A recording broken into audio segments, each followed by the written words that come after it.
ধীরে ধীরে বাড়ছে তাপমাত্রা, বাজারে বাড়ছে তরমুজের তাই চাহিদা। চৈত্র মাসের প্রায় অন্তিম লগ্ন, শীত ইতিমধ্যেই বিদায় নিয়েছে। সকাল হলেই সূর্যের রোদের জোরালো তেজ।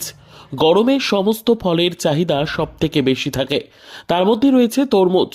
গরমে তরমুজের চাহিদা যথেষ্ট পরিমাণে থাকে।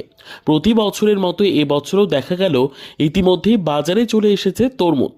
এ প্রসঙ্গে এক বিক্রেতা জানিয়েছেন, ব্যাঙ্গালোর থেকে আপাতত এসেছে তরমুজ এবং প্রতিদিন ভালোই বিক্রি হচ্ছে এবং চাহিদাও রয়েছে।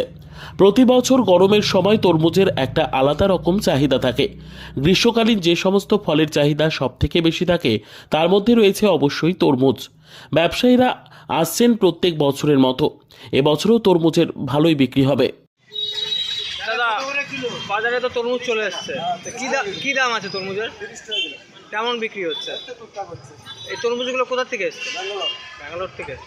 আর এছাড়া কোথা থেকে কি আসে?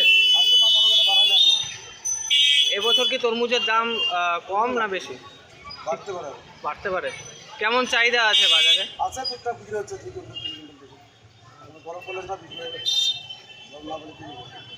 কটা করে বিক্রি হচ্ছে রোজ? হ্যাঁ? কত করে বললেন দাম? আপনার নামটা?